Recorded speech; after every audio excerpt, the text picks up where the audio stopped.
Hello everyone. Previously we discussed the preparation of ethers from alkyl halides and we discussed the Williamson's ether synthesis process, and in this video we are going to discuss the preparation of ethers from alcohols. Another important reaction that we have to learn, and we have to learn the preparation from the alcohols. Alcohols means different methods of preparation of ethers from alcohols. Okay, so we have particularly these three methods by which we can prepare ethers from alcohols. One is the acid catalyzed dehydration reaction and another is the catalytic dehydration reaction. Actually these both are the dehydration reactions. These are dehydration reactions of dehydration of alcohols. Okay, and by dehydration we mean the removal of water. Okay, we are removing the water from the molecule, from the alcohol molecule. That's known as a dehydration. So these both are actually dehydrations, but these are different techniques of dehydrating the alcohols. And the third one is the action of the action of diazomethane on alcohols. These three reactions we will discuss in this particular video. Okay, so the first reaction that we are discussing is the acid catalyzed dehydration. That means by the use of acid as a catalyst, that we have already discussed in the chapter alcohols. We have discussed the dehydration reactions. Okay, but this reaction we have to remember in particular because we are focused for the preparation of ethers. Okay, so it's catalyzed by acid, and the acid, as we had used in the chapter alcohols, here acid will be also the H2SO4 sulfuric acid we will be using as catalyst to dehydrate the alcohols. Okay, so we use these protic solvents to dehydrate the alcohols and we get ethers in this reaction. The ether is the main product, okay, in the reaction, and that's only the case when we fix the reaction conditions on the basis of certain reaction conditions that we will be discussing in the coming videos, coming slides. There are particular fixed conditions on which the reaction is proceeded, and then only we can get ethers. If these reaction conditions are not maintained, then the reaction product is not going to be ether. Something else will be formed. Okay, the same reaction, if the same reaction is taken in some other reaction conditions, okay, in different reaction conditions, then the product can be alkene also. Okay, and the reaction is possible only with the primary alcohols. Primary alcohols only show this particular reaction, that is we can only dehydrate primary alcohols completely in particular reaction conditions to give ethers. Secondary alcohols, they are very less amount of ethers is produced on the dehydration of secondary alcohols, and the tertiary alcohols do not undergo the what you call as they do not undergo the dehydration at all. Okay, so we'll be looking at some examples regarding all of the three types of alcohols. Here is an example. Okay, we have ethanol taken as an example, and we dehydrate it in two reaction conditions, the reaction condition 1 and this is the reaction condition 2. The acid catalysis, here the acid catalysis is taken at 443 Kelvin, which corresponds to almost 170 degrees Celsius. If the dehydration is taken place at this particular temperature, then the product is going to be the alkene. Okay, and if same reaction with the same catalyst and the same substrate is taken at 413 Kelvin, which almost corresponds to the temperature of 140 degrees Celsius, then only we can get ether as a product. So these are the reaction conditions which we are talking about. So the temperature the temperature plays a very important role in the formation of our desired product. Okay, if we even decrease the temperature to 25 degrees Celsius or 0 degrees Celsius, again the reaction products won't be the alkene or the ether. Something else will be it will be formed. For example, if same reaction, if we do this reaction at 0 degrees Celsius, then what's going to happen at 0 degrees Celsius? What's going to happen? The alcohol is going to completely dissolve in the sulfuric acid. Okay, there will be formation of ions of these two particular compounds. So the reaction temperature plays a very important role when we are concerned with the formation of ethers. We have to take this particular reaction. We have to conduct this reaction at 413 Kelvin, that's 140 degrees Celsius temperature. Okay, this thing we have to keep in mind. Many a times we are asked this question, we are giving with the same substrate and same catalyst, but there are differences in the temperature, and we are asked that which of the compounds will be formed in that particular condition. So we have to remember these conditions for this particular reaction. Okay, now we'll take a look at the mechanism by which this particular reaction takes place. Okay, we'll take an example. We'll take a general, for example, let's take the ethyl alcohol. Ethyl alcohol, CH3CH2OH. We are taking the example of this ethyl alcohol to demonstrate the mechanism of the reaction. So first of all, what happens? There is a protonation of alcohol. The proton from the sulfuric acid that protonates this water. Okay, that protonates this water. Sorry, the arrows are shown in this direction. Okay, the arrow in this direction, and this is going to take the lone pair of electrons. As a result, there will be formation of HSO4 negative ion, and we will get the protonated alcohol. The alcohol will be protonated in this step.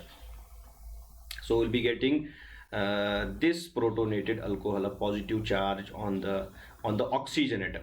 Okay, so because the reaction in the reaction we use excess of this alcohol, we have to use excess of this alcohol, then only there is complete formation of ether. If we take less amount of alcohol, again there will be the formation of small amount of alkene in addition to the ether. Okay, so we have to take this in excess amount. Now the alcohol is in excess amount, so there will be a another CH3CH2 ethyl alcohol molecule will attack on the protonated alcohol. Okay, we have a positive charge on oxygen here. So another molecule of alcohol, this will act as a nucleophile in this reaction. Because this is an unstable entity here now. For the stability of this oxygen, the electrons, these two electrons will be dragged towards the oxygen, and it will leave as water. And there will be a development of positive charge on this carbon. As soon as this positive charge formed, there will be a backside attack of oxygen on this carbon, because it's now a positively charged carbon. Okay, and the water will be this will leave as a good, because this is a good living group. It will leave. Now the reaction, there is a backward attack on this carbon, and this reaction takes place in a concerted step, in a single step, concerted step. Therefore this reaction mechanism is the SN2 mechanism. Okay, as we have already discussed. The water will be removed, and we will get CH3CH2. then we have oxygen, and there is new bond formation between this oxygen and this carbon. Okay, then CH2 and CH3, but we have a proton that's attached to this oxygen. Now there will be again a positive charge on this oxygen, making it unstable. But we have to remember that we have HSO4 negative ions in the reaction solution. So HSO4 negative, because this is HSO4 negative. This is a catalyst, so it has to come out as it was in the starting. Okay, in the start of the reaction, so it will take this proton back, and this pair of electrons will go to the oxygen. As a result, we'll be getting CH3 CH2 then OCH3, CH2, CH3. In addition to this, we have HSO4, H2SO4, H2SO4 in the reaction medium. Okay, so this is the ether that we have shown here, that we have formed in this reaction. And this is, if we try to name this, this is diethyl ether. This is diethyl ether. So we have to remember that the reaction mechanism of the dehydration of alcohols is the SN2 mechanism. It follows the SN2 mechanism, okay, in which the one of the alcohols acts as the nucleophile, on which attacks on another molecule which has been on the protonated alcohol. This is the first step, the protonation of alcohol. This is the protonation of alcohol, which gives us the protonated alcohol, which forms a positive, develops a positive charge on carbon that makes this nucleophile to attack on this carbon. As a result, there is SN2 mechanism, okay, and we have to remember there is formation of no carbocation is formed. No carbocation is formed in this reaction. Okay, no carbocation is formed because it's a concerted mechanism. It goes in the single step. And when no carbocation is formed, so there will be no possibility of no rearrangement is possible in this particular reaction. Okay, this was the case of the primary alcohol. What about secondary and the tertiary alcohols? Let's see what happens. Let's take the example of the secondary alcohol. We have, for example, CH3, CHOH, CH3. Okay, this is a 2-degree alcohol. When we give the same reaction conditions to 2-degree alcohols, that is, we protonate with H2SO4 and we perform the reaction at 413 degree kelvins, then what happens? There are two products are formed in this reaction. One is the major product, the exclusive product, the major product in this reaction, that is the alkene is formed. Okay, this is the major product, propylene. In addition to this, there is a very small amount of ether which is formed in the reaction. Very small amount of this symmetrical ether. Okay, very small amount of this symmetrical ether. So this is ether, which is the minor product in this reaction. Very small amount of this reaction, this product is formed, ether is formed, and the alkene is the major product. Okay, this is the alkene, which is the major product. See, we have same conditions for this reaction. The only thing we have changed is the substrate. We are using 2-degree alcohol in place of 1-degree alcohol. Now, what about the tertiary alcohols? If we take an example of tertiary alcohol, CH3, CH3. So this is an example of tertiary alcohol, and we're giving same reaction conditions to the reaction. Okay, same conditions are there as with the 2-degree and 1-degree. In this particular reaction, we are getting exclusively the alkene as a product. So we'll be getting CH3, C double bond, CH3, sorry, CH2 and CH3. This is isobutylene. This is isobutylene, the common name. This is the exclusive product when we perform this particular dehydration reaction with the 3-degree alcohols.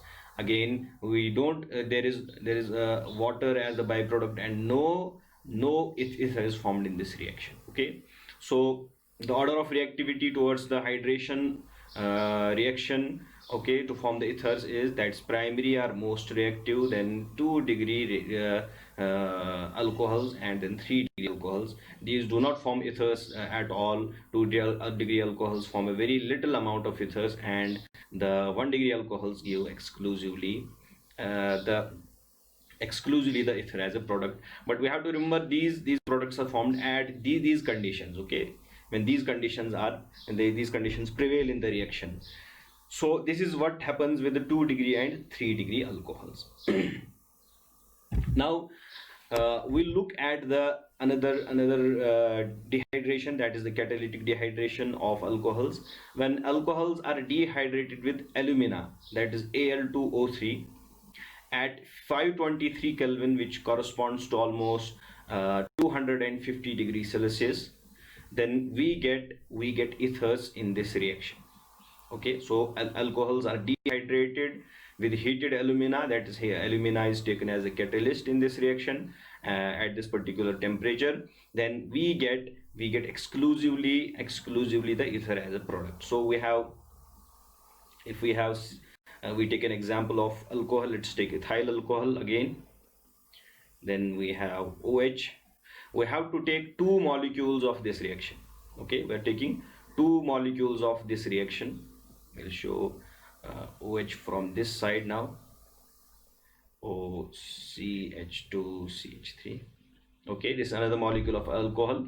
So we are taking 2 molecules of ethyl alcohol and we dehydrate this in presence of this catalyst Al2O3 at 523 Kelvin. Then we get the ether CH3 CH2 OCH3 CH2 CH3. Okay, so this is the ether that we get in this reaction. In addition to this, we also have dehydrated it, that is we get the molecule of water from these 2 molecules of alcohol. Okay, so this is the catalytic dehydration. We don't need to go in details and mechanism of this particular reaction. We have to just keep the reaction in mind. Okay, if we are given with these conditions, also we have Al2O3, which is the catalyst in this reaction at 523 Kelvin. If we are given with these reagents, then we have to recognize that we are forming the ether from this reaction. Okay, another reaction is we can also form the ethers by the alcohols from the alcohols by the action of diazomethane. Okay, diazomethane is CH2N2. This is diazomethane. Okay, this is called as diazomethane. When diazomethane reacts with the alcohol in presence of the catalyst, we take catalyst tetrafluoroboric acid. This is tetrafluoroboric acid. We take this as catalyst in the reaction, and the reaction is between the diazomethane and the alcohols, and the product that we get in this reaction is the methyl ether. Okay, the reaction is like this. Let's represent the alcohol in this way this time. Okay, this is the alcohol, this is ethyl alcohol. Ethyl alcohol reacts with, in this reaction, in this example, have ethyl alcohol reacts with the diazomethane, and this reaction is catalyzed by tetrafluoroboric acid, HF3. Okay, and we get this as a product. Okay, plus N2. This is the ether. Okay, this is, we should know the representations. As I always say, this corresponds to the structure CH3 CH2O CH3. Okay, so sometimes in questions, in examinations, it is represented by there is this kind of representation, and many times we also get this kind of representation in the questions. Okay, so this is the product that we have obtained in this reaction. This is ethyl methyl ether. Okay, ethyl methyl ether.